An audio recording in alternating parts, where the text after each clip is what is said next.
It's time for Talkin Tauntauns,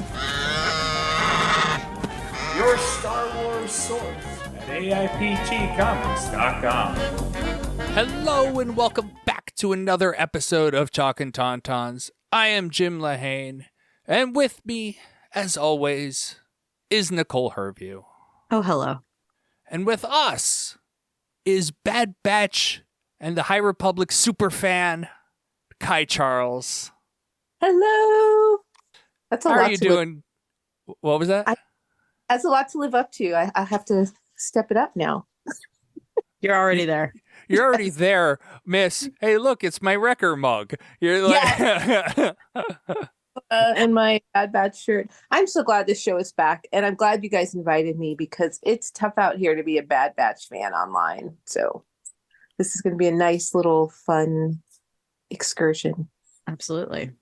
We were trying to think of who to bring on for our Bad Batch coverage, and I'm like basically looking through my feed, like who is talking about the Bad Batch. Mm-hmm. And like those are the people that I would want to have on the show. And you were immediately, I'm like, well, Kai's gonna come on. Thank you. How are you doing, Kai? I'm doing good. It stopped raining here in California finally, so no more scary freeway rides. But I'm good. January is always like a clean out month for me, so I've been going through my collections and releasing and enjoying. So it's just been a chill month, which is good. And I have weekends off now, like a normal 9 to 5 person. So I'm loving that a lot.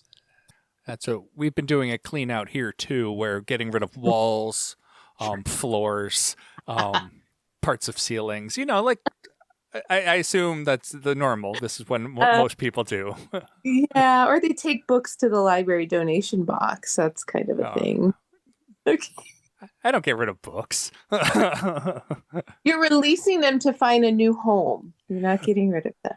What was who's the cleaning person who she's like Marie Kondo, yeah. Yeah. She's kind of stressful. I found this amazing book. It's called Cleaning While Falling Apart, and it's by this psychologist who really gets into how to make a cleaning plan that works for you. And she said something that changed my life, where she said, your space exists to serve you. You don't live to serve your space. And that just blew my head because there's so much guilt about cleanliness in our society. You know, we inherited, she calls it trauma, which I found was hilarious. But like women inherit trauma and how their houses are supposed to look. So I loved reading that. So I don't do Kondo too much because I find her a little stressful. I agree. Well, I had seen a quote where she recommended that people only keep like 30 books around. Absolutely I'm pretty sure I have more than 30 books literally in my Zoom view right here. Yes. And this isn't even 1/100th of how many books I actually own. Yeah, I need a library. Yeah, I think as humans, we get there naturally. I find as I'm maturing, even how I collect changes. I want more of experiences versus stuff. Like I want things I can wear. I want buttons. I want food. So I think that we do that naturally as humans. And the last thing we need is a pressure. And she's taken out of context a lot. So a lot of times when you see a quote like that, if you follow it up with her, you'll find that she really kind of didn't say that. And she said she meant optimum for her is 30 books. And she explained how she is obsessed with Alice in Wonderland. And she actually has 5 copies of it, including like a vintage 19-something copy. So a lot of times people like really do misquote her. But I'm not surprised. She's one of those people on the internet that you get the sound bites from, but you don't get the context from. Right. Twitter exploded over that. They were like ready to show up at her house with pitchforks. And I'm like, let me just see what she actually said. Yeah. Her thing is all about just like you said, keeping like what serves you. And like, if it doesn't bring you joy, like it's okay to let it go. And that helped me a lot in clearing out is like, don't just keep it just because like there might be one day when you have to wear this thing. Like keep what you love and make that work. And whenever I go through my closet with like my bags and my clothes and my shoes, I do that. But then the books, I was like, never mind. I'm keeping all of this. Thank you. And like my movies and stuff like that. But yeah, I take that all with like a pinch of salt for sure. So how are you doing, Nicole? Oh, I'm good. I'm actually doing the same deal. I'm cleaning out like one room at a time, basically. And I'm also making a list of like every month I'm going to do one like small life upgrade, like just upgrade it, just make it better. Like I've had the same $25 coffee table for like 5 years. And I was like, you know what? It's time to buy an adult coffee table. So I got like one of those really like, it's not really nice, but a decent coffee table that has like the top that like, you know, you can kind of use it as like a TV tray or like whatever the heck, like it lifts up and comes towards you because I eat all my meals on my couch. What's up? So just I'm like going through and making little lists of things like that where it's like just small changes. Well, they're kind of bigger, but you know what I mean? One like upgrade at a time. So my goal is by the end of the year, I'm just going to be like you said, having a place that serves me like fully. And it's just like, so that's where I'm at right now. I'm in the middle of that planning situation, basically. Well, I feel a lot of us do that sort of thing. Like I know when we moved into this house, we had thrown out our vacuum before we moved. And so we needed a new vacuum. But we were buying so much stuff because it's a brand new house. So you get the cheapest vacuum possible. And that vacuum, there's a list that we have in the house of worst purchases that we've ever made. The vacuum was nearing the top of the list for me. The wife likes to put the battery powered lawnmower on that list. It sounds like a great idea, but it's not because the batteries die real quick, and you can't actually mow the whole lawn. But the vacuum, it was a Dust Devil vacuum that wouldn't actually. It sucked and it didn't suck all at the same time. It was a devil. Yes. And so that was one of those. But you never want to spend the money on a real vacuum because like the price point goes from real cheap to, oh my word, that's really expensive real fast. Yeah. When I finally bit the bullet and just did it and like got like an actual, like I have a cat and I have a carpet, you know, like my apartment is fully carpeted and I have a black cat and it's just like tumbleweeds everywhere. So I finally got like a pet vacuum. Best $300 I think I've ever spent. Just it was the best. Once I finally like just did it, man, that'll change your life. Well, that's what I got. Costco had Dysons for fairly cheap, and that's like everyone talks about a Dyson. I wanted a Dyson. Let's do this because I have no concept of savings. So, but it's great. Like literally, like. I vacuumed the floors and it's pulling dirt out of the carpet that I didn't even know. Like every time I vacuum, like where is this dirt even coming from? Right. It's wild. All right. Are we ready to talk some Star Wars news? Sure. Yeah. Your tauntaun will freeze before you reach the first marker. Then I'll see you in hell. Hello, what have we here?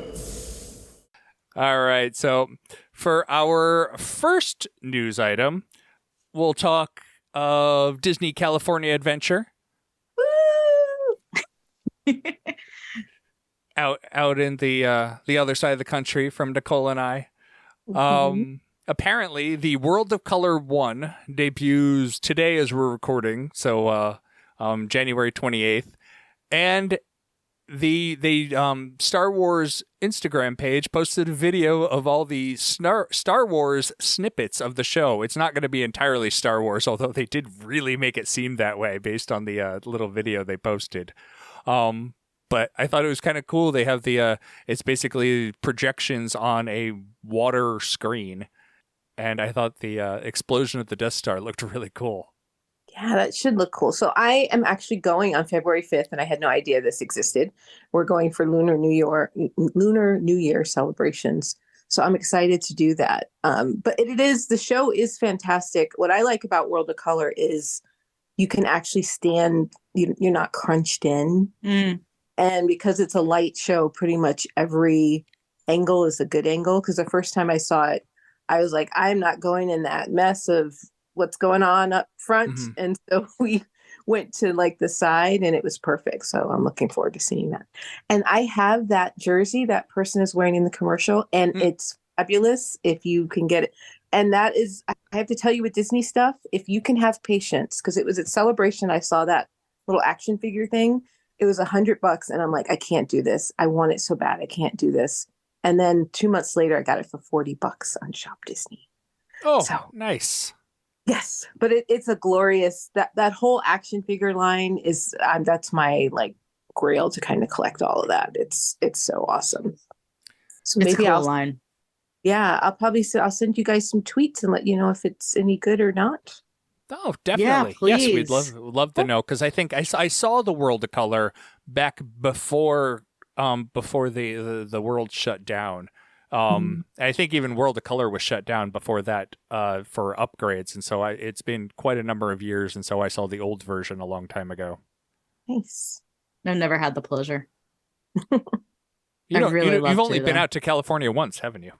Correct. And I was only in Disneyland, like the Disneyland park. I've never been to California Adventure. And I was there for like 6 hours because that's what I had. So I went for it. I saw Haunted Mansion Holiday. I wept like a baby. I read the Matterhorn. I had a churro. I dipped out. That was pretty much it. That's the highlight of Disney. Yeah. You know, it's interesting with California Adventure, because I used to think of it as like, this is just a scam to get people to stay an extra day. But it's taken several years. But the park really, I didn't expect any 100-year Disneyland celebrations to be over there. But then I was thinking, wait, it's not. It's not the park. It's part of Disneyland. And so, because I was like, why is this at California Adventure? I'm like, well, it's an offshoot of Disneyland, so they're celebrating too. Well, so, it's everything. The 100 years isn't even Disneyland. It's just Disney is the 100 years. Perfect. Yeah. So I'm looking forward to some merchandise and all the fun things that we can do over there. It's going to be fun. The Platinum collection of merchandise is very nice. Well, it looks very nice. And I'm going to the parks in October, well, late September, early October. And I'm like, I can't wait. I'm going to have to buy stuff like now. Yeah. I'm like, restraint, Nicole, come on. Like, it's okay. It's going to be fine. Bring it down. Bring it down.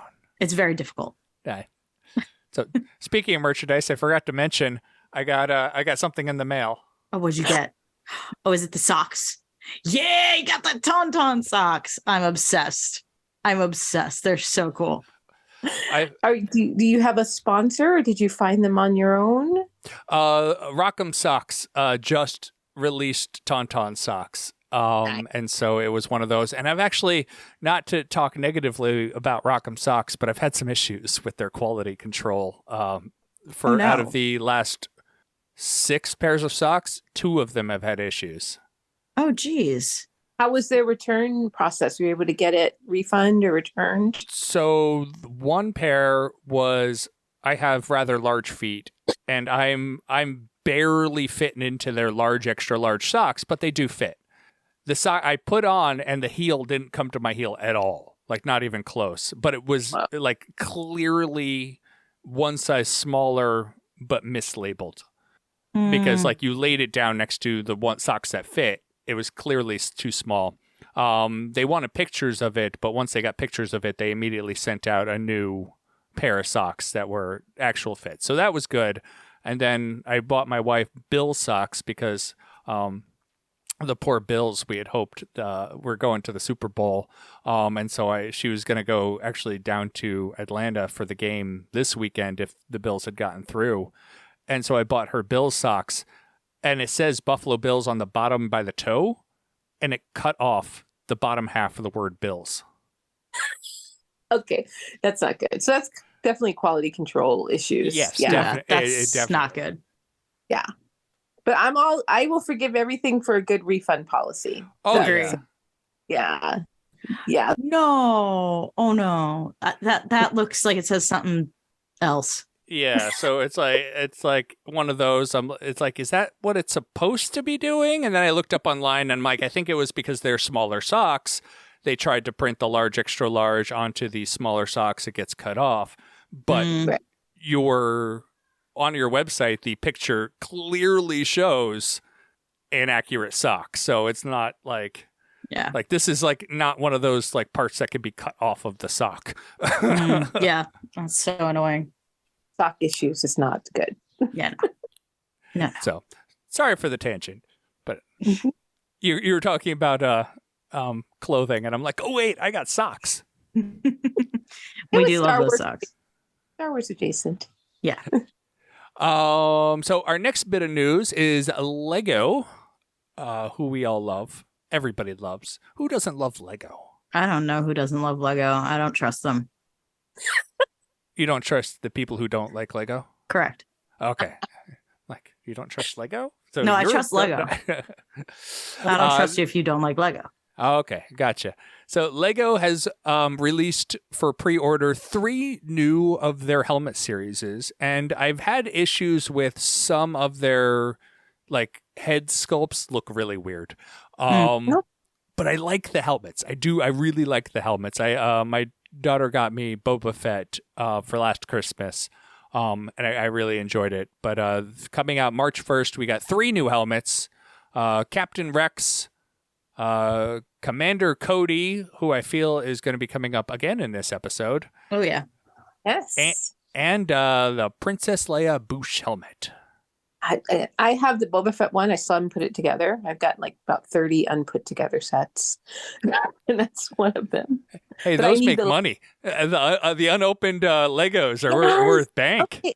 So I stand for Freemaker Adventures, and that was the first set I bought. It was like $99, or did I pay? Yeah, that thing. I haven't opened it, and I made the mistake of going on eBay because my little Star Wars play date, he loves Freemakers. And I thought maybe I could surprise him and get it set. That set is like $900 now. And I'm like, I don't know if I should open mine or sell it. I've heard numerous reports over years, like decades, that unopened Lego sets are worth, they make more money than the stock market. So does unopened Funko. I think I sold about 60% of my Funko from anywhere from 100 to 500% profit. Wow. Well done. My gosh. Yeah, crazy. Who needs a 401k when we got Lego and Funko? Like When you got Star Wars Yeah. collectibles, isn't that the old the old thing that everybody thought Star Wars collectibles were going to make a ton of money? So Yeah. around episode 1, they just bought Right. everything, but most of it was garbage. It is. Yeah. I opened all of mine last year, like the ones I had from the 80s, because I was like, these aren't ever going to be worth anything. And just, open them and display them. Yeah. Enjoy them. And here you go, and it's the Lego that turns out that you are funding your retirement on. Yeah, I can't go a Freemakers though, so I'm just going to have to open that box and put it together because There you they go. have my. I'm not going to get rid of Freemakers. So I've been we've been talking about doing a Freemaker, so we'll have to have you back on when we do our Freemaker retrospective. Yeah, it's so amazing, and kids really connect to it. It's because I didn't get into Lego when I was a kid. It wasn't that there was a barrier; it just wasn't what I was into. So I'm like an adult Lego person. So it's totally different experience. Sure. Yeah, for I sure. 100% feel that as I did have Lego sets. Actually, we were given a crate of just Legos when I was a kid, and so I'd put things together, but I didn't have like any of the sets or anything. This was just like a somebody's old tossed off Legos, and so like as an adult, it's probably the first time I've really put together actual sets following the directions. Yeah, same. I had the big crates of like the Duplo Legos, and then my brother was more into it when we were younger, and now I'm like, I want all the sets. I want all of it. So now that's what he gets me for Christmas. It's very sweet. He's like, oh, I'll get you the Haunted Mansion Lego set for Christmas. And I'm like, do it.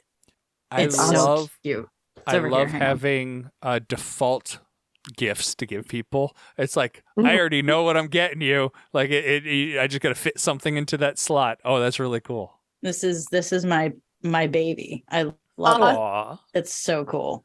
It took me too long. I won't admit how long it took. On magnifying glasses to do it, so it takes me a long time. But like that's the fun of it. It is fun. Yeah. All right.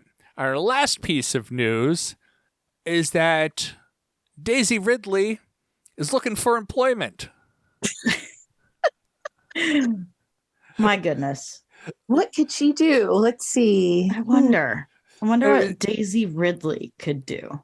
It's so funny. Is like apparently Daisy Ridley has a new movie coming out, and so random news bits have been coming out about her being married apparently, and all like sorts of things. And she did an interview with IMDb where they were talking to her about her time on the trilogy, and they asked her if she would be up to returning.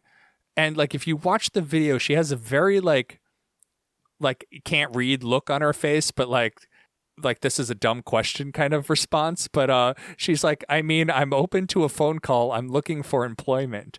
And like I don't know how to take that. Like are you being coy, or are you just like that just sounds like something like, yeah, sounds like something that what's his name? Ewan would say for years, like, yeah, like have him call me up. Meanwhile, he's in the middle of the desert filming scenes. Like, I don't think this is a surprise. I think if all of them have time, they would step back, because I feel like the greatest gift that we got with the sequel trilogy was Daisy and John's chemistry together. And I could definitely see 10, 15 years from now, them showing up in a movie as the Luke Skywalker and finally giving us the moment where Finn has a lightsaber or moves a rock. You know, like if they do come back, they have to walk in together moving rocks, because that's their thing, you know? Yeah. But the people just, I'm surprised that people are super surprised about this, because we got freaking Harrison Ford back. I think nothing is, you know, Star Wars is going to have to come a long way with, you know, speaking out about racism and representation, but they could definitely get John Boyega back if they approached it right, did a couple of mea culpas, gave him a lot of money. Yeah. I like how you mentioned Harrison Ford coming back as like John Boyega will come back because Harrison Ford came back. This is the guy who has been asking to be killed since the 80s. It's like, just get rid of me. Can I please? Yes. Like, But put me out of my misery. That he'd never do it again. Who, honestly, I would have bet $1 million that he would never play Han Solo again. Like, you know, I would have definitely bet that. So I think, yeah, and no offense to Daisy's acting skills, but she hasn't really taken off. I feel like John is steadily growing. He's, you know, but his path is different because as an actor of color, he has to kind of create his path. So he's executive producing. He has a production company. He's building all of these things. He's living his best life in Dubai with his family. You know, he's about to do Attack on the Block 2, where he's going to have an executive producer credit. He's working closely on the script. And I think Daisy is just, her path has taken a different path. She's just taking acting gigs. She's very private. She keeps her relationships very private. But yeah, I mean, who wouldn't want to come back in 10 years and make enough money to retire on? Yeah. I think that's really it, right? Like, there was a lot of hurt for a lot of people working on the sequel trilogy. There was a lot of pain. There was a lot of a lot, right? But I think that time and money can heal that, and especially if you've got Disney money. So yeah. I'm not shocked that she's like kind of brushing it off, like joking, like, yeah, I'm open to it, like whatever, like, because there's been a little bit of time, things have like slowed down a little bit. Obviously her life has moved forward. She has taken a step back. She's been like in her own world again. I think that more time and distance, and yes, the right dollar sign can kind of bring anyone back to Star Wars. Because exactly like you're saying, Kai, like you could retire off that. Like you're good. Like you could do whatever the heck else you want. Just do like one more movie. Yeah, I feel like Daisy also didn't get, like she obviously didn't get the backlash that John Boyega got. Oh, very different backlash for sure. like, yeah, like if you were to put them all on a scale of who was most likely to come back, John Boyega would be lowest on that scale because he got like burned in the trilogy. But Mhm. it's also about your creatives. Like, Mhm. who would like? He would probably be most likely want to be working. Like, if somebody specific that he liked was in charge of it, then And he trusted, then yeah. maybe I'll think about it. Like, and, Yeah. and Yeah. like, how many zeros are on that paycheck? Like, Yeah. It's a lot about where the fandom is, because at first Ray was a Mary Sue. Mm. Once he had the Palpatine blood, everyone was fine. No one had anything else to say about her. And then it just became about making fun of Raylos, which Mhm. I'm not going to get into Raylo. I have some personal things about that, but that is her trajectory. It first started with the hate was, oh, she's a Mary Sue. And I'm like, dude, Luke had 20 minutes on Dagobah.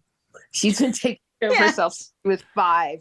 There's a total different skill set there. But the minute the Sidious, the Palpatine blood was confirmed, I haven't heard the word Mary Sue in about 4 years now. Mm.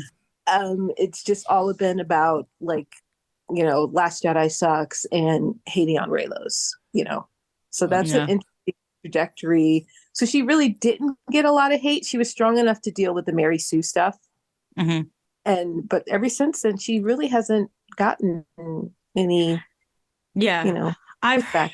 I've seen, especially on TikTok, I've seen the tone shift a little bit, and it's more about hating Ray's character arc, but people still say like, but Daisy Ridley is great, but Ray's arc sucked. Like, it kind of changed, and it's not about her anymore. It's about like the writing, and yes, Last Jedi, and yes, Raylo, absolutely, all of that. But even those people who are like still yelling, because there's still a few, they're very loud and they're very few, yelling about Ray being a Mary Sue, they're not talking about Daisy.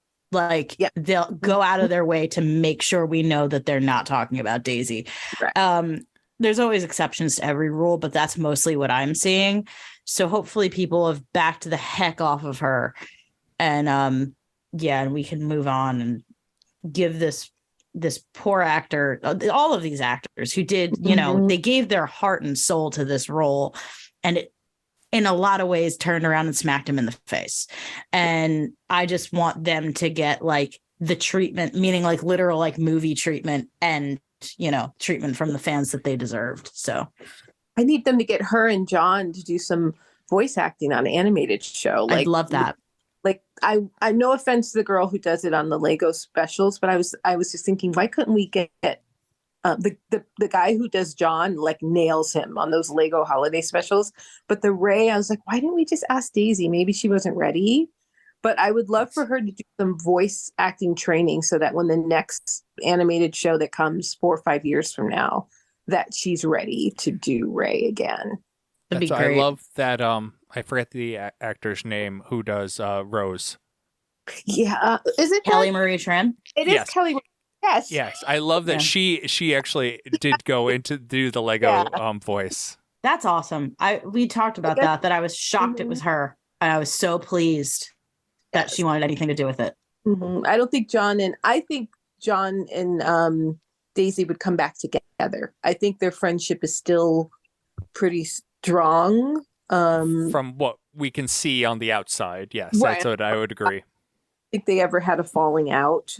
But I think if 5-10 years from now, if he called her up and said, hey, or she called him up and said, hey, they would definitely do it, I think. I'd love to see that.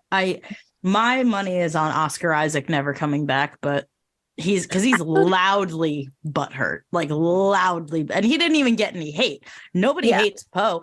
Nobody sent anything at him, and he's like, I'm done. He's like, I'm absolutely. He's our Harrison Ford. Like, he's our Harrison. Done. But here's the thing: what happened? We got all 3 of them in that room. Eventually, it just takes time. Yeah, you're right. And money, and that's all it's going to take. It's time and money. Time and money. I'd like to point out that Harrison, not only did he come back and demand to be killed in The Force Awakens, he then came back again for The Rise of Skywalker. And Right. Luke's Mary Sue-ness comes even before his 20-minute session on Dagobah when he blew up the Death Star with just Obi-Wan in his ear going, "Do it." Yeah. Well, Do see, it. here's as a massage therapist and energy worker, I give Luke all the pass of that because I have had times in my life working on people where I don't like to call myself a healer. I feel like that makes me feel icky and I want to like, ugh.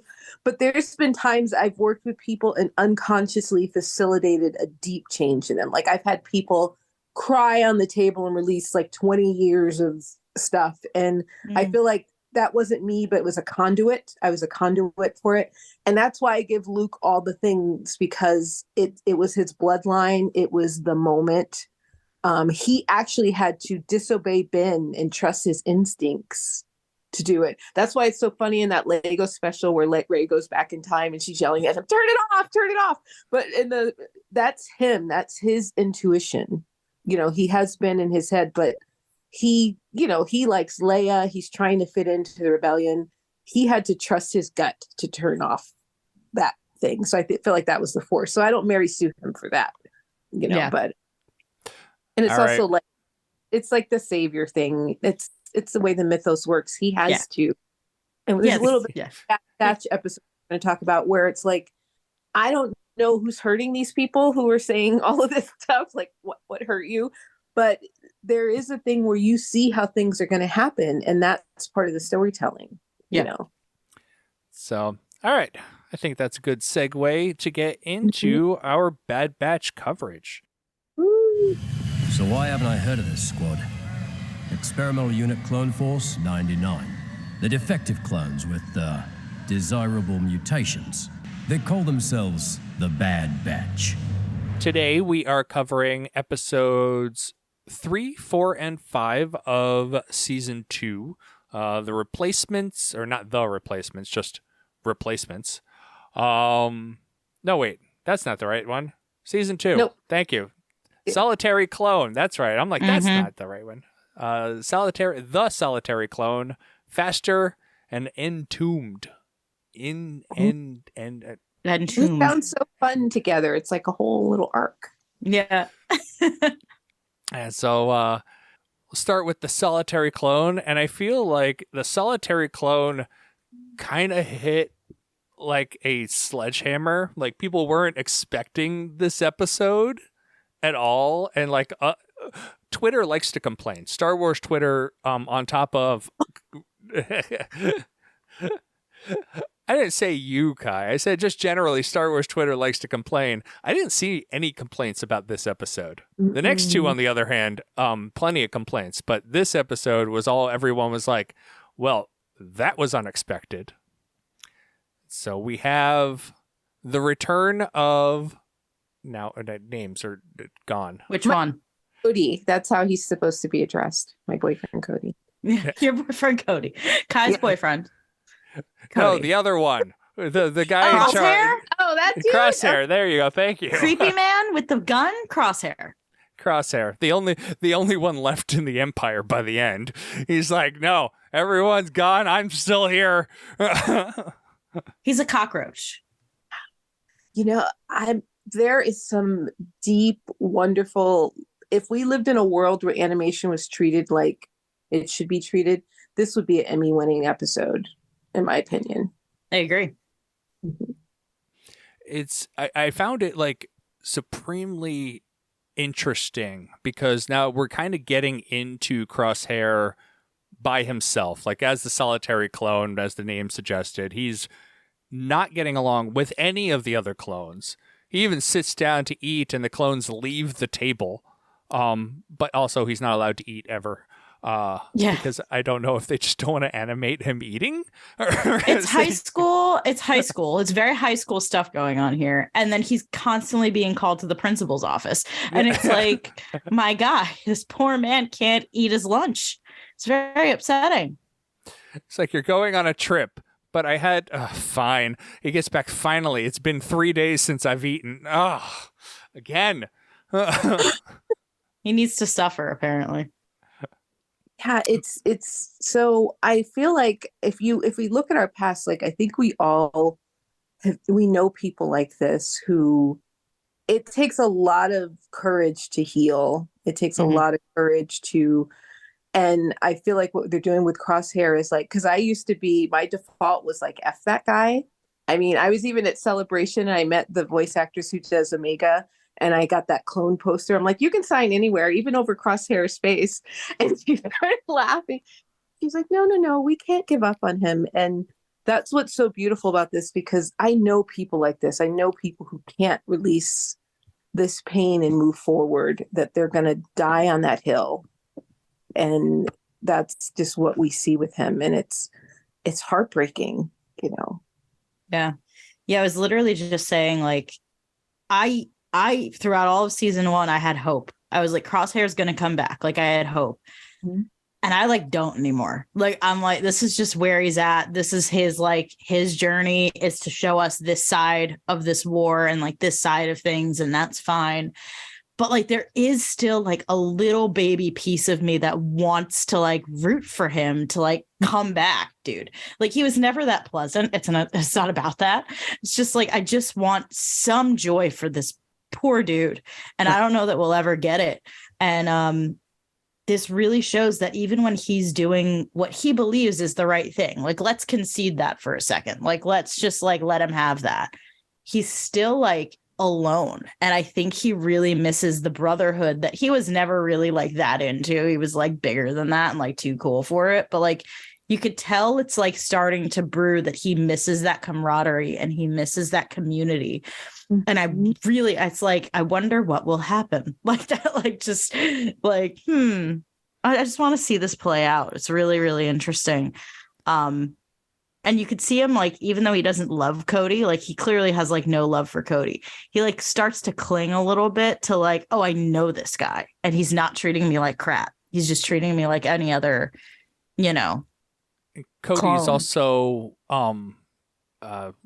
capable. Yes. And so it's like where you don't know the qualities of everyone else around you. I know Cody. I know what he can do. He could do what I like ask him to do. And Cody is like, he's like, let's be friends. I love like when Crosshair shot the bullet down the middle of the cannon. Cody's like, that was a good job. Like, nice shot. And Crosshair just ignored the compliment, like completely like moved past it. Like, no, we're not there. Yeah.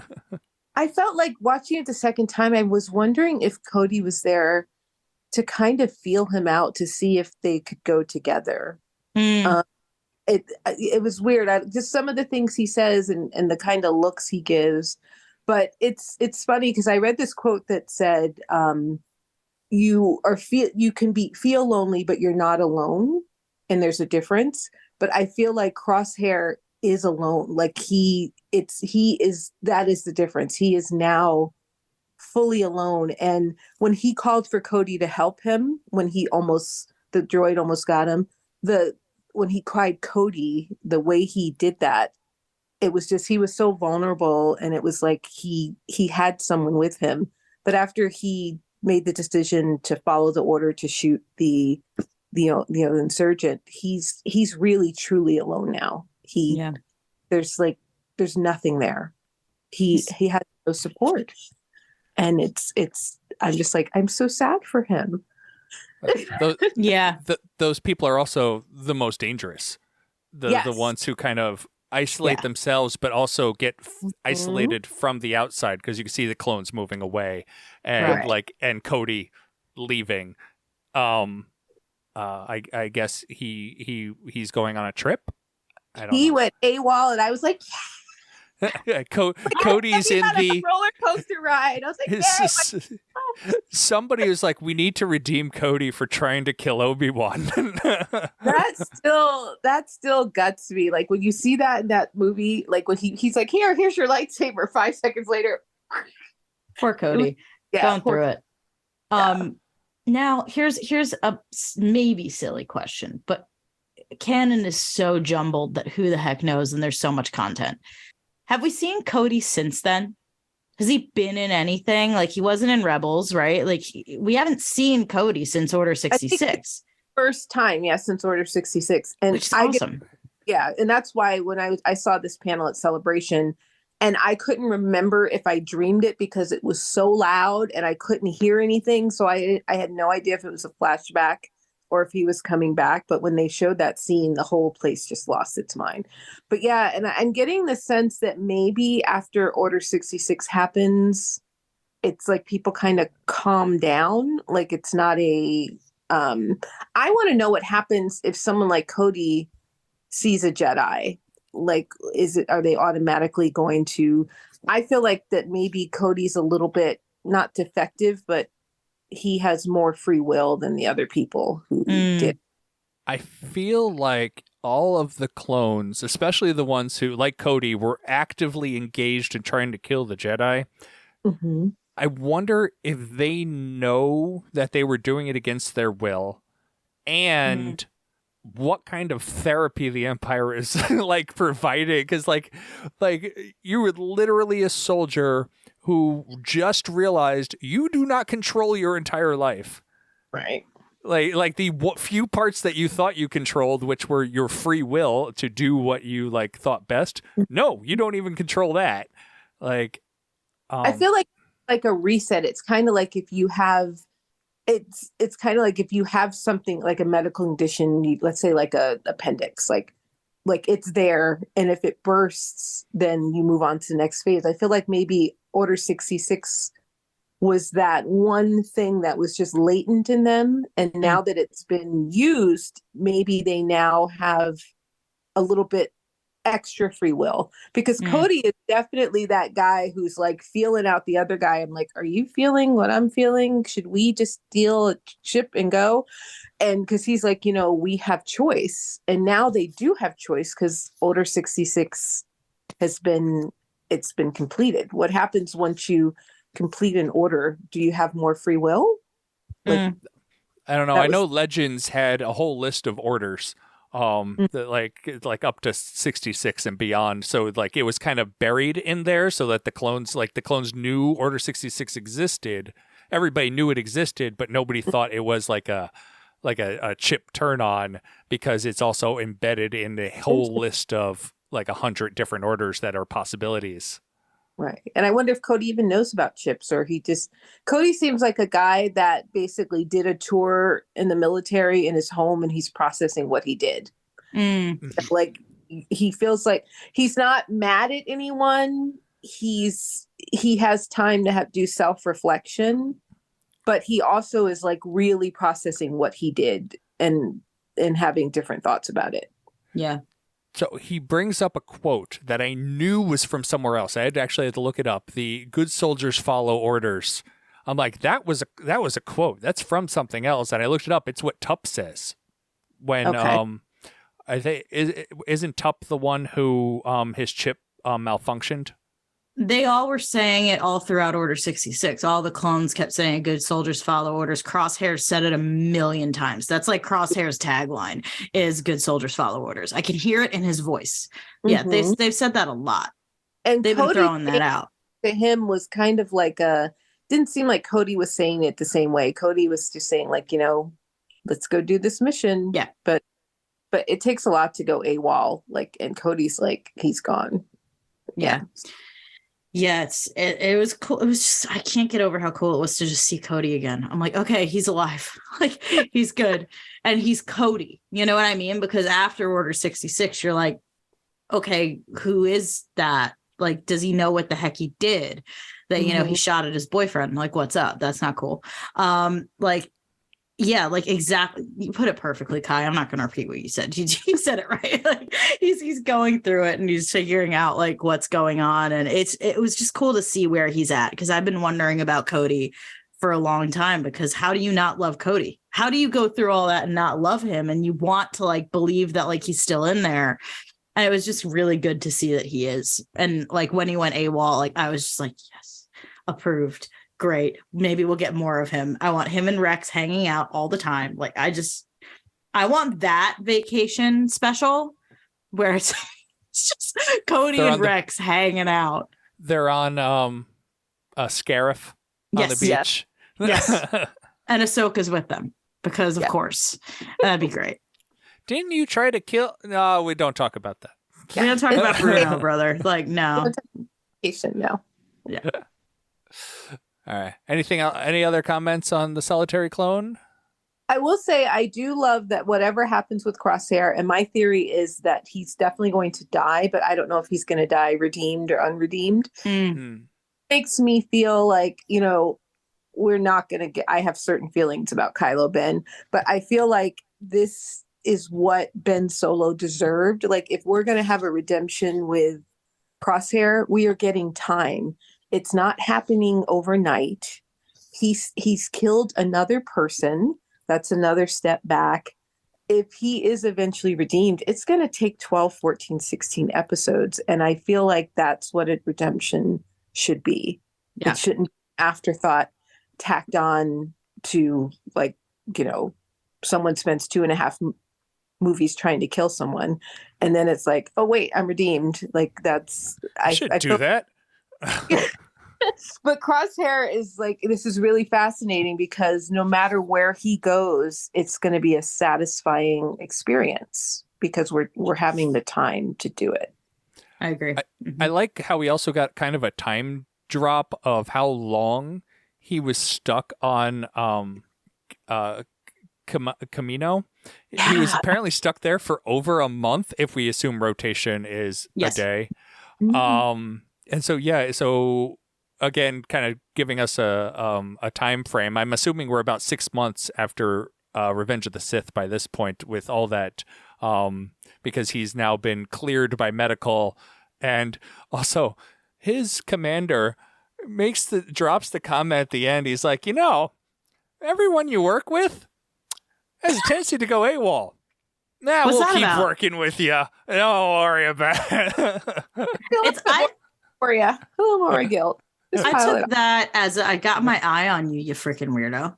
Like half a hedging his bets. Like, if it is Crosshair, he's like, I'm figuring this out. And then if he's just like suffering, just twisting the knife, like it did both of those things. That guy is on the sticky end list. I think he's like number 3. Like, he definitely. Yeah. I want to see him fall from a great height. Thank you. Again, or different guy, but the same situation. Same thing. Yes. All right. So our next episode is Faster. Yeah, where this is for me. The Go ahead, Jim. internet seemed to feel it was a filler. But I feel like this show feels more like the A-Team to me. I don't know, like Nicole, that may be before you. But it's I know what you mean, but I know the reference, but I haven't seen it. But I know what you mean. It does not feel like serial storytelling. It feels like episodic storytelling, which it's a series.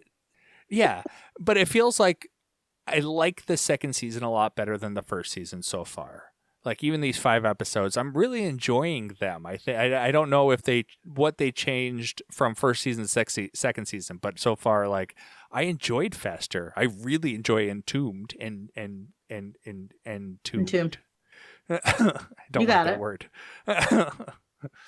But yeah, like this one, it was a lot of fun. Although, as Nicole commented, we don't get the entire Bad Batch in it. This was 2 episodes in a row without my boyfriend Hunter. Not pleased about that, but that's the only way they could have made this episode more for me, is just throw in Hunter. Just have him there. He doesn't even have to do anything. He could just stand there with his bandana and his dope tattoo and his little skull headband. I'm good. Like, just stand there and look angry. Awesome. Perfect. Like, that's all I needed. But you know what made up for it was Ben Schwartz robot. Great. So into it. Loved that. That was the best. He could do whatever he wants. He's hilarious. And he was the funniest. Like, I don't know who. Like, who is he? Yeah. Jim. Like, sorry. Like, I don't.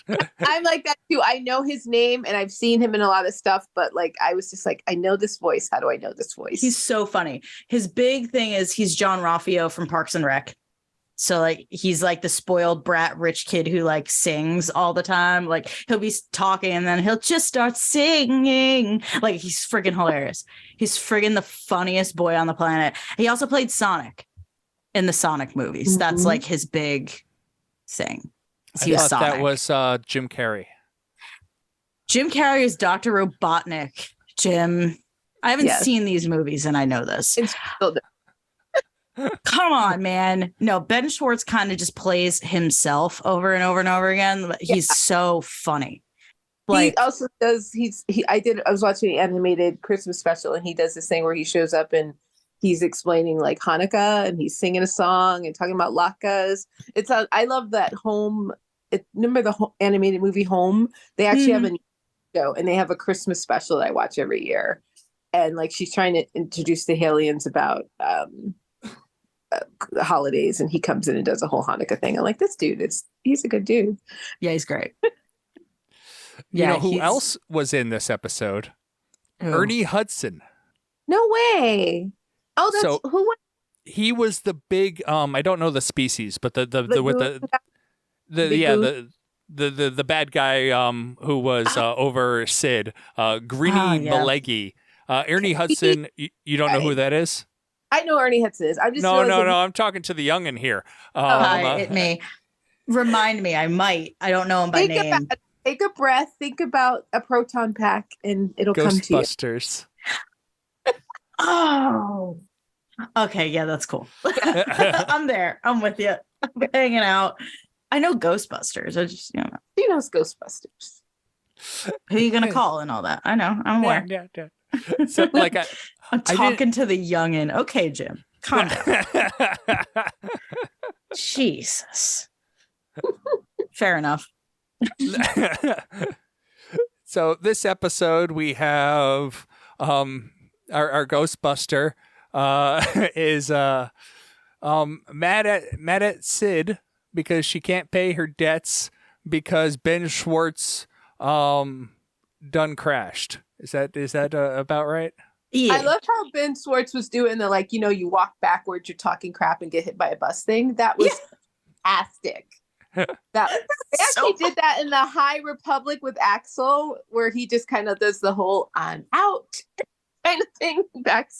But I love Star Wars is doing this kind of like you're talking crap, you're walking backwards, you got your hands out, and then you get hit by a space bus. So funny. He was, and then in all seriousness, I do love some tech character development. Like we love to see that. Like it was dope. And that's all I wanted. Like you get a little bit of character love for tech. You get some joy. You get some funny. You get some laughs. You get some action. Call it a day, man. Yes. That's a use of an episode. I'm fine with this.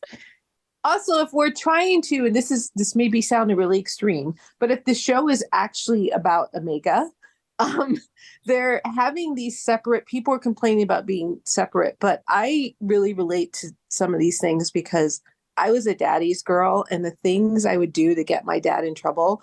And you see Omega doing this, like she totally, like Tech and Wrecker are just like, she's like, let's just do this. And I just remember that made me think of the time that my sister and I convinced my dad to drive an hour away and get us both puppies after my mom said no. And so you cannot have these interactions when they're all together. If this show is about the growth of Bad Batch as a family, you're going because if Hunter was there, that would have not gone down. Hunter you're right. We're getting out of here. But it's funny that people are complaining about these things because it's like they're trying to figure out their place in the galaxy. They're trying to make money. It was so funny with Sid because Sid used to remind me of like when times were tight and my mom would go around the house like, why is this light on? Or why are you pouring that much orange juice? You're not going to drink all that orange juice. Because she's like tight for money and she's making really stupid choices. And Omega just saved her bacon, and Tech and Wrecker are just like, okay, but they look at her and like, this isn't a good idea. And she's like, no, it'll be fine. And I'm like, that's totally like daddy, daughter, kind of relation. I like how you kind of brought up the daddy daughter thing, but it's like is if you had like one like super dad that can do everything, but broken up into like 5 or 6 different characters. So you have Tech, who's kind of the teacher. He's the guy who's teaching. Wrecker is the protector, but like not like don't do that. He's like, you could do whatever you want. I'll keep you safe. I got and your then back, you have like Hunter, who is the like other type of protector, who is like, no, don't do that. Don't no, Right. no. Just stay behind me. It's fine. Like just I guess go the over there. disciplinarian and sort of like Right. like and role. Echo's definitely like why she should be doing homework. Why aren't we eating? We need to be doing more in the galaxy. Like what? Echo's just like he's like mom energy. Yeah. Yes, yeah, and so, yeah, I like yeah, I this episode was just fun. You're right with the Ben Schwartz character, and I love how he got broken twice. Yep. Like like it was one of those like we got it fixed. He's like, no, I'm good, bro. I'm all. Oh, that's not good. I'm not good, bro. Oops. He was hilarious. Like just absolute joy throughout. Like, and yes, some of the jokes were corny as hell. I loved it anyway. It's fine. Like I'm good with that. And I just loved being on a racing track again. I'm a pod racing stan. So I'm like, just get me more racing. It's really fun. It was a really fun episode. There's some great little character development because like Tech, when they're first going on the mission, that sigh when Tech just goes, like we all have been in friend groups where like, I feel like I'm sometimes the Tech in the friend group where it's like, this is not a good idea, but we're going to go do this. And later I'm going to have to be the one to pull us out of this or cheer everyone up when it goes wrong. So that little thing that Tech's just like, okay. And he goes, and also like, this is just for Nicole and I. How sexy is Tech's little like thing with his glasses? He's so sexy. He has no right. They all have no right to be doing these things. Adorable. Like just, I'm fine. Some people cheering for him because we all have that person in our friend group that it hits us once a time. We just call them and say, thank you so much for all you do. And when they're all like cheering his name, he's like, oh, this is what it feels like. Well, appreciated. Nice. Cool. I love the announcer giving everybody's names and credentials going down. They're almost all droids. I know it's like almost all the racers are droids. So they get down to the last guy, like, Tech. Is that it? Is that that's what we got? That's it. Okay. And people talk about filler, which makes me want to punch them. But if you just allow yourself to enjoy shows, first of all, this is not filler because Tech just exposed himself on HoloVid. No, not like that. No, I mean, like, he exposed himself as his name and the fact that if you look closely, he's a clone. Yeah. This is going to go, this is going to be a big deal in the scum villainy parts of the galaxy. This is going to come back to haunt them. It's not just there's nothing wrong with having fun and having this is the perfect episode after the one before it, because that one was heavy and dark. Yes. I did think of that too when you're saying that he exposed himself. I'm like, these guys are supposed to be on the run. Yes. They're not bothering to disguise themselves whatsoever. They're in their clone armor. Yeah, they painted it. Really? Like that's like that's enough. Yeah. And also too, someone brought this up. They were asking on Twitter, like, this is important for Sid because I have felt since episode 1 a growing fear that Sid is going to sell them out. Ooh. Mm-hmm. And I think now, because of this episode, she still may sell them out, but it's going to be like a Dune situation where they're going to find something in the ship that's going to save them, where it's like, I think Sid, this really cemented, she owes Omega deeply. And Omega didn't do it from a place of, you owe me. She did it from a place of her heart, that she didn't want to lose Sid, because they could have just got on the ship and gone back. They didn't have to fight for her. So I think this is going to be an integral moment you look back to. Also, I think a lot of people are hurt that they didn't get review episodes, because everyone that got those 12 or 14 episodes of Bad Batch to review, they're not complaining, which makes me think there are no filler episodes, that there is a plan, that all of this is and I was just like, are you guys just hurt that you didn't get review access? Because you're just Like, we've got sites who've never cared about female and Star Wars writing things like, well, Mike only said 2 lines in this episode, and that's just a problem. And I'm like, when did you start caring about Star Wars women? I, I think you're hurt that you don't know what's coming next. You have to watch it every week with the rest of us. For real. Oh, I hate it that I don't get review episodes. Yeah, but you see, I think some of it is just people are just mad because everyone, there's people replying, I think you're going to like where this season ends up. And I'm like, yeah, because you watched 12 episodes. So I would listen to you over this person. Yeah. People really just want the whole story immediately, and they don't want to give stuff room to breathe and like room to play out. It's like, if I don't know where this is going on episode 3, they're mad. And I'm like, just enjoy it. Just like go on the ride. It's okay. Like, you don't need to like know where it ends. And I do want to say really fun, like, I don't know if we want to move on to the last episode for time and stuff, but like, I got to say this is so funny. It was just pointed out to me before. In Attack of the Clones, when C-3PO's head is removed from his body and they put a little, that droid's in this episode. Like, no it's so funny. Like, he's painted a little purple. He's hanging like, my legs are broken. I must need maintenance. That dude's in this episode. Oh, nice. So funny. I'm glad people find that because we don't have episode guides. And just to go back a little, apparently that wall that Cody Crosshair is scanning out, it has meaning. Someone shared what it is. And I really need some episode guides because I'm grateful for all the people on Twitter that catch this stuff and share it. Yeah. But there's a reason, I think, why there were 2 or 3 scenes with him in front of that wall. So you can go look up what it is. I had seen people posting that, and what I saw was it's mostly gibberish. There are like 2 sections in there that mean like have actual writing, but most of it's just like, it's supposed to be, I think it's a wall of the lost from Clone Wars. It's supposed to be something about lost clones or soldiers or something. Oh, wow. There's a very smart person on Twitter who shared it. You can find it. Yeah, from what I heard, we did have this wall before in the Clone Wars. Yeah, and it supposedly had a meaning, and as far as not like freeze framing and trying to read it all, but just apparently it has a connection to prior. I guess it was supposed to be a wall of the lost clones, like the ones who died. I think that's cool, but I could be wrong. But I just want to make sure that people, because they specifically shoot 2 or 3 scenes there. They do, And so someone explained that it is, if you go on Twitter, you can find the exact episode number and what it means and all of that. That's awesome. All right. And moving on to our last episode, Entombed.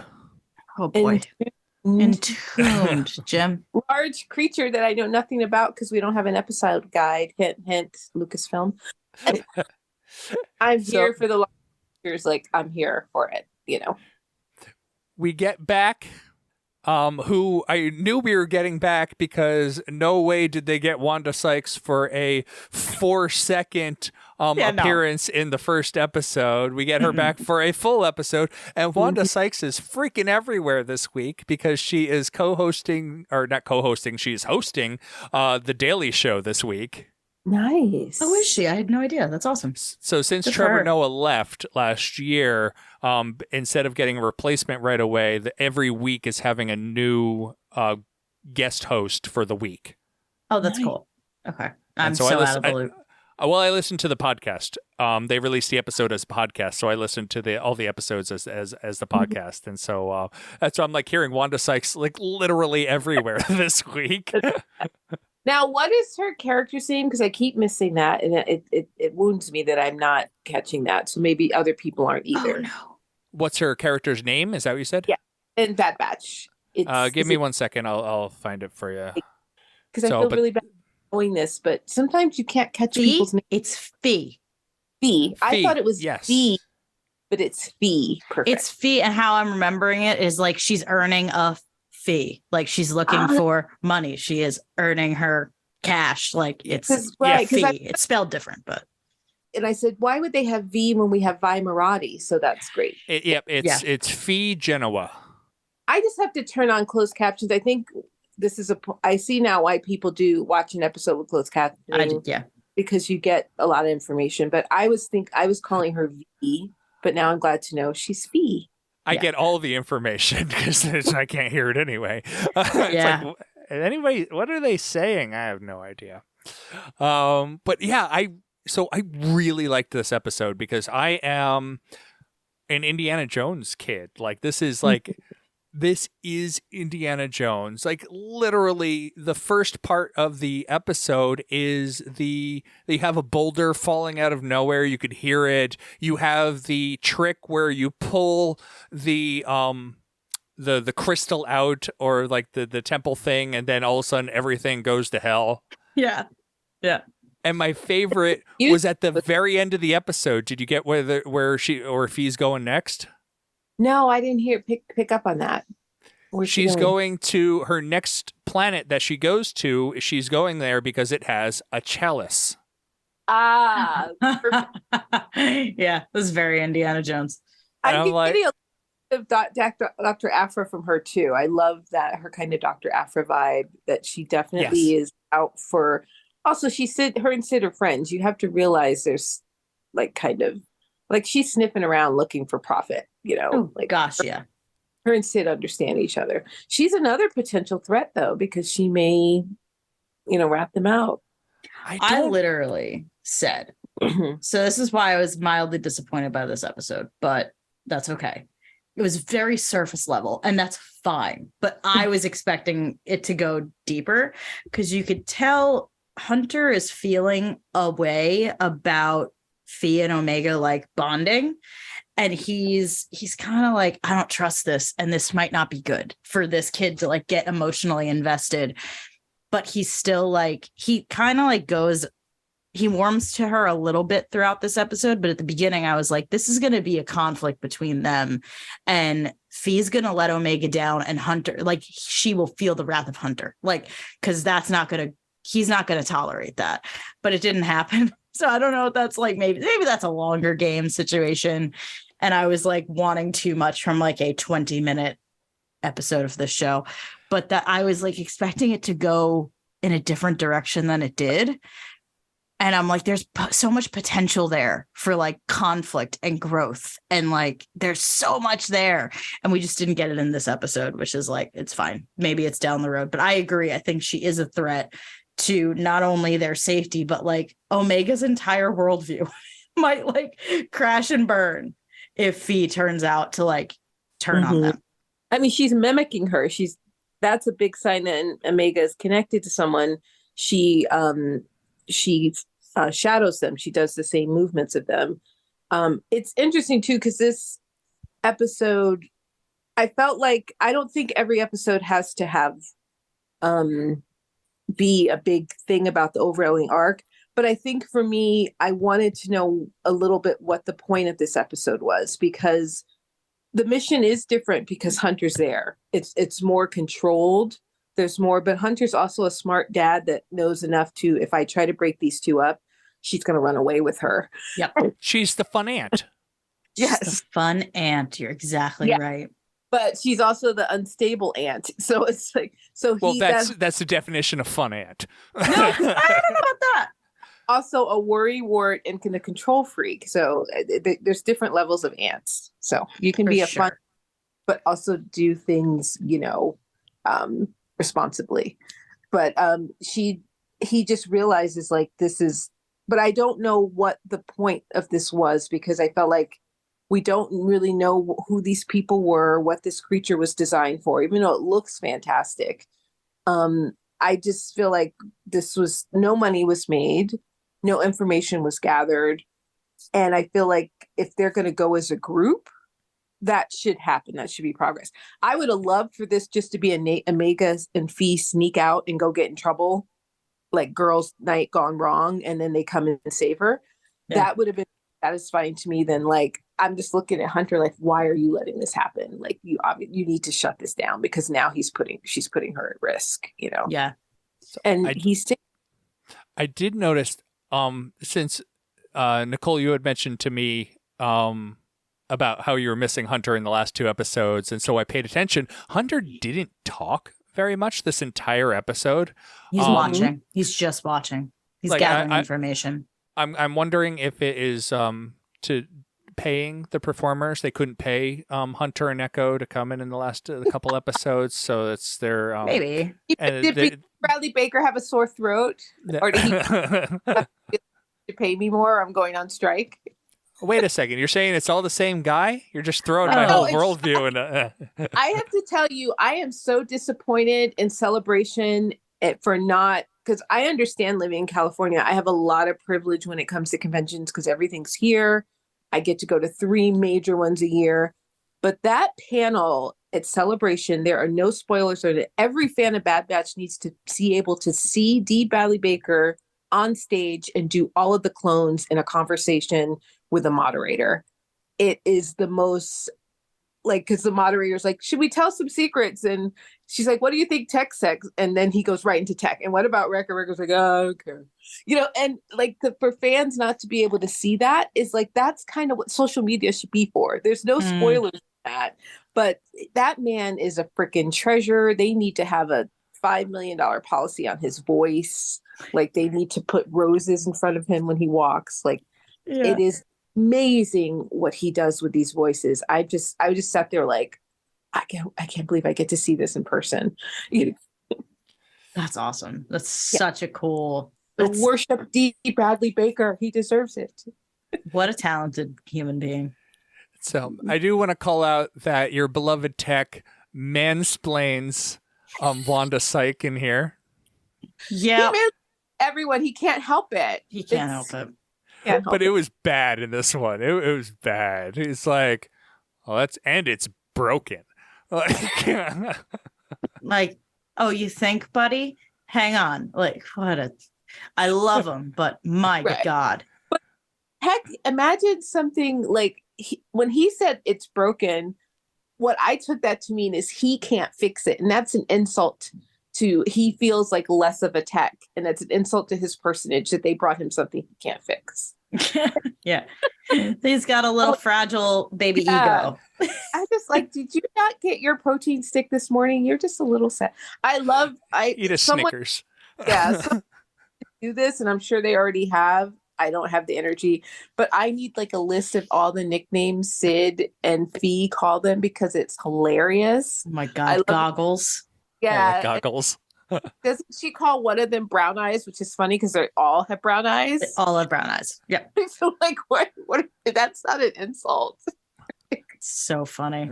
And the one that Wrecker repeats in the second episode, that they call Tech. What is it? And Wrecker's like, that's a good one, and he repeats it. I can't remember it. Is it? It was it was right at the beginning. When the I think it was the droid that called him or something. You're right. That was a good one. I need a list of all the names that they're being called by Wanda and Fee because they're hilarious. Yeah. So we're running a little long, but I do want to bring it back to what you were saying. Kind of, you need a purpose for this episode. Yeah, and I would love this more if the two of them just ran away and got in trouble and got rescued. That would have been kind of a purpose. Well, I'm wondering if these ancients are going to be coming back. If we're going to kind of shift the focus of part of the season, at least, to be these ancients, at least for the next couple of episodes, because when that robot turned on, it gave me a world between worlds vibe to it, with all the white lines going through it and everything. And they're talking about these aliens, I assume, who were around the ancients before the Jedi, before everybody, before the Republic. And some people have mentioned that maybe it's the Rakata. And the Rakata did get name dropped in Andor, so we know that they got at least mentioned. They're pulled back into canon. So I don't know. I wonder if we're going to kind of get like a mini arc of more where this is kind of the kickoff to it. Right. But I'm also with it because in the before time, I got up for 4 Saturdays in a row and ate cereal and watched 4 droids in the desert doing nothing during Clone Wars. And I thought that was meaningless, but then it gave us Gregor and Rebels. So you never know what you're gonna, I feel like maybe streaming has broken some of us that we're impatient, that we need to feel the need to, like, we need all the info now. Yeah. You need every episode to give you the answers immediately. Right. And Clone Wars never did that. Like, and neither. No. So you can't. I think also too, this isn't an attack on Lucasfilm, but I think some people are subconsciously feeling like Bad Batch may be it for animation, because we're not getting there's no vocal sensibilities that animation is beloved and is going to be an integral part of Star Wars forever. So I think people are putting a lot of pressure on Bad Batch because we finished Clone Wars. Tales of the Jedi was kind of meant to be a one-off. It was Dave's like last scribbles being made real. I think people are getting afraid that this is it. There's no mention of season 3. We do have that High Republic animated show coming, but people, I think, they want Bad Batch to be so much that it can't be itself. You know, they're putting too much pressure. An animated High Republic show, that's fine. That's going to be they can do whatever they want, but people have all of this pressure on Bad Batch to give them something because it's the last thing. Yeah, They're also, I think, kind of tamping down expectations with that High Republic show, because they're like, it's a kid's show, it's Disney Junior, like, do not put your hopes and wishes on this show to be like a Rebel spiritual successor, because it's not going to happen. Please do not do that. Yeah, this is High Republic fans. This is High Republic fans we are just like, we're winning. We're we're getting Acolyte, we're getting this. It's going to be a beloved show. I feel like I think they're saying that because of the people who aren't consuming High Republic. Well, that's what I'm saying. Like, yeah. Calm down. But I think it's going to be fantastic. I'm looking forward to it. But I watch everything, so I really am not. Like, those people are like, if you don't like it, don't buy it. I buy it and I consume it all. I am not your target demographic for what is good and what is not good. I don't like this whole Twitter thing now. If you can't like this, I can't whatever with you. I'm like, fine, then buy. I don't need your TED talk on why I'm not doing Star Wars properly. Like, just go away. All right. Does any other final comments? What was Karen? Jim? What was the name of the people that you thought the mech might be attached to? What was that? The ricotta. That's my favorite cheese. That is a perfect. I thought you were going to have some deep meaning thing, and you just gave me just what I needed. That's my favorite cheese. I was saving that. And also, I say Regatha, like a good Italian American, but I was holding that back here. I needed the end on that. That's it. That's my point. Not like her. I was like her. Can you please give me that name so I can blow your mind with a? But just shout out to the Kiner brothers. The music. I have no rhythm and don't dance, but that music during Tech's race celebration, a couple of drinks in me, they need to be blasting that somewhere, and we will all have so much fun. I need it in Ogas now. Yeah, for sure. The Kiner brothers are doing some really great work. They always do some great work, but I feel like they're like the employee that's always on time and always gives 100%, and you sometimes forget to say good job. So good job, Kiner brothers. Well done. So with that, Kai, is there any how can people get a hold of you, follow you, if you so deem them that you want them to? I'm at Yogi Kai across many platforms. I've been leaning towards Instagram. I tried Hive, but I'm reluctantly on Twitter because I love a lot of people there, and so I dip in to try to find them. But I'm trying to build up Instagram, so it's at Yogi Kai at all platforms. I feel like Hive, they took it offline because they had some technical issues, and now they can't get the Pulse restarted. But for 3 weeks, all of Star Wars Twitter there, and it was glorious. And it was like, and now like we kind of have no choice. It's like we're going to school on a Monday morning and we're back at Twitter. You know, that's exactly it. I feel so. I linger there. I try to support people, but it's just like more and more. I just can't hang there as much. Yep. Understand. All right. Well, you can find us on Twitter at Talkin Tauntauns. You can email us, talkintauntauns at aiptcomics.com. You can join our Patreon and talk to us on Discord through our website, aiptcomics.com. You can leave us a review, a good one. 5 stars. Please. I like 5 stars. I don't know. That's all I got. I think that's it. I think you did it. But next week, if everything goes according to plan, we got something big for you. So look forward to it. And we'll see you then.